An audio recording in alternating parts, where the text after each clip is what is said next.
I moved to LA 3 days after I graduated from college. Yeah. So it was, honestly, I just needed a change. It was one of those where I wanted to challenge myself, and it was like time to like leave the nest and like become my own man. The nest. Remind me how many brothers and sisters. I know you have a brother. I have an older brother. Older brother? Yeah, and my dad has married and divorced numerous times, so he's got a number of children. Some halves. Yeah, so there's extendeds. Yeah, so there's 5 others that are halves. Well, actually, there's 3 halves, and then there's 2 steps. If I'm not mistaken, I think the actual permit to Evolution Lake was for the brother that didn't go, and I think correct. We slipped in. Yeah, I mean that's how family works. Family first. Yeah, no, I know, and I you think about those trips, I'm not trying to do that big adventure, on my own, knowing that there's too many risks associated with that, with the stream crossings, the possibilities of having to navigate through snowfields. Yeah, there's a lot of people out there. However, there's still, it's not easy terrain. People go missing out there. Oh, gosh. It happens. It's not easy terrain. I want to move through the evolution piece, lake piece, and you said something about Nikki earlier. Yes. And for those that don't know, David Dinette has been married for how many years? Just celebrated my 4-year anniversary. Just celebrated a 4-year anniversary. Congratulations, Appreciate belated. That, I know. To your beautiful wife, Nikki. And I wanted to tie in your relationship with Nikki to, and correct me if I'm wrong, I believe it's her father who is also a photographer. So there's a lot of things that maybe you have learned and heard, or how does that relationship impact what we're talking about now? That's a really good question. I'm glad that you brought that up because both Nikki and I are landscape photographers, and we absolutely love it. And it's like, okay, well, what came first? Like your love for photography, or was it Nikki? The truth is, for me, I've always been fascinated with photography, but never really had the financial means to really pursue it. When I would go hiking and fly fishing, when I was in college, I carried around disposable cameras, dude. I just wanted to capture the moment. Ditto. It's like, this is just really cool. And it's like, I don't have a big boy camera. So I made do with what I had, back with film. Listen, when you go with CVS and Rite Aid and you get in there and save your money to develop like 8 rolls of film from, I still have a lot of those, and it's funny to look back at those and like, the fishing photos with my brother and I.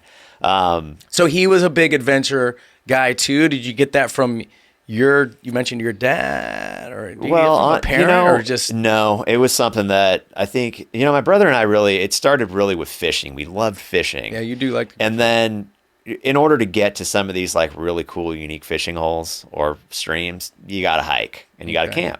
So that's where all of a sudden fishing rolled over into backpacking, and that's how the two of us kind of married those two things together. Cool.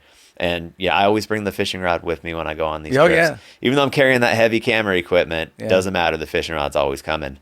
But to get back to, the whole, the photography aspect of it, it was, I had a moment in college where I wasn't really as adventurous because I was just focused on school.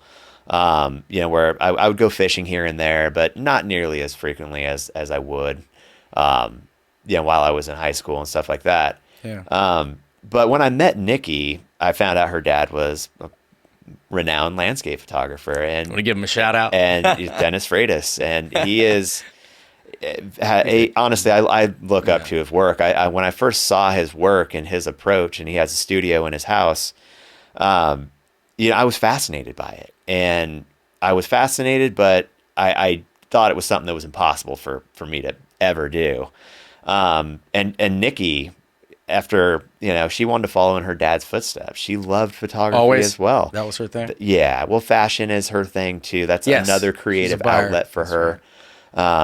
To pursue, but to fill that creative void. I think creative minds need to be creative, and if you can't be out in the field doing photography all the time, you got to have something to fill that void.